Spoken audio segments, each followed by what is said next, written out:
let's talk about how to turn the absolute worst moments of your life into your greatest victories.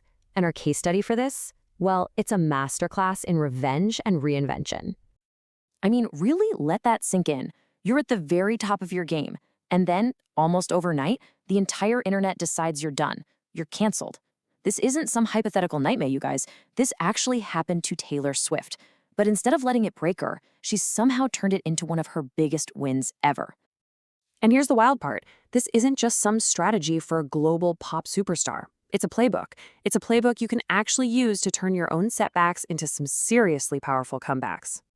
Okay, so to really get how she does this, we have to go back. We have to go back to the moment it all just fell apart. This was her first major public downfall.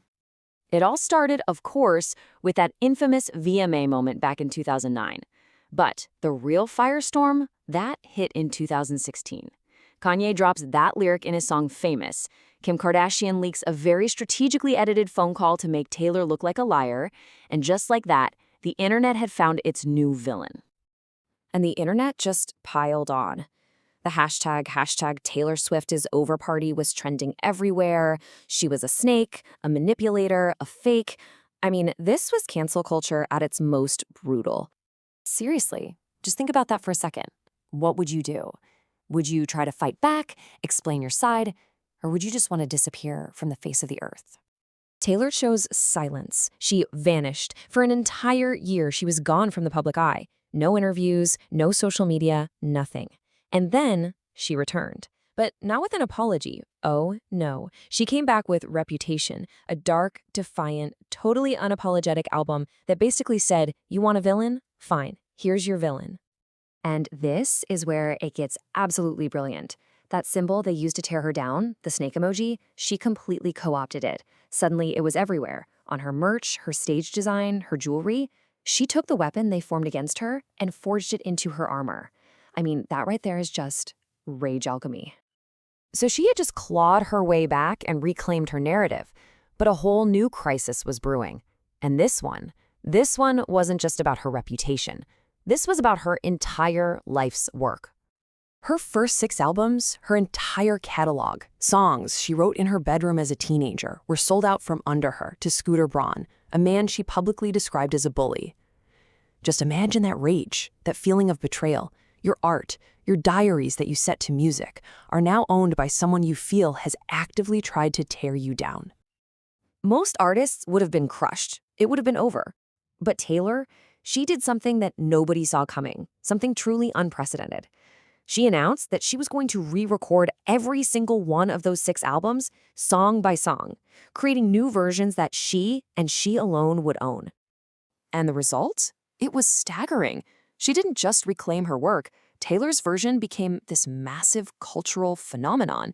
I mean, look at this chart. The re-recorded albums consistently crushed the originals, breaking streaming records, topping charts all over again. She didn't just get her work back, she made it even bigger. It just poses such a powerful question for all of us, doesn't it?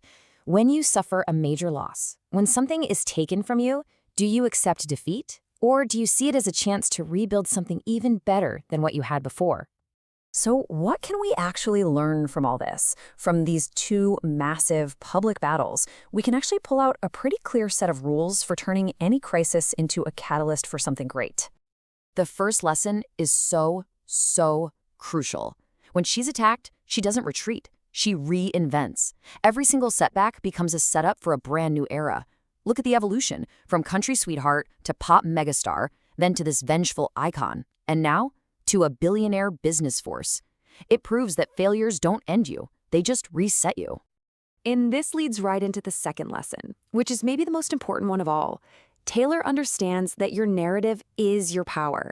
She takes every feud, every headline, every heartbreak, and she pours it into her music. She doesn't wait for the media to spin the story because she's already telling it first, directly to her fans.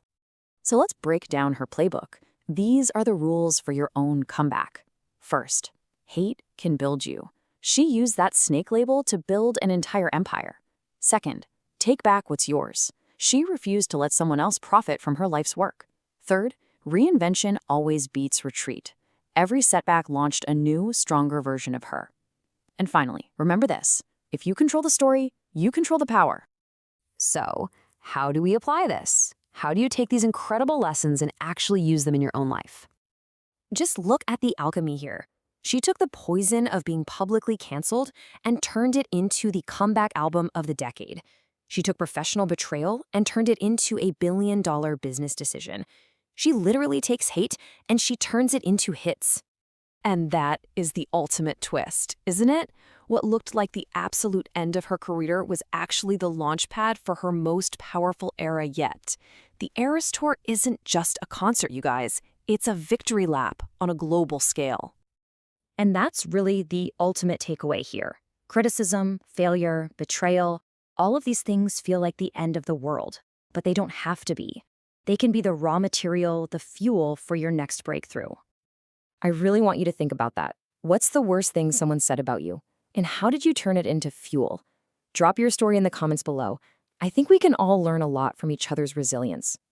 Hey, if this explainer made you rethink what's possible, do me a favor and hit that like button. And subscribe for more deep dives into the playbooks of the world's most interesting people. Thanks so much for hanging out with me.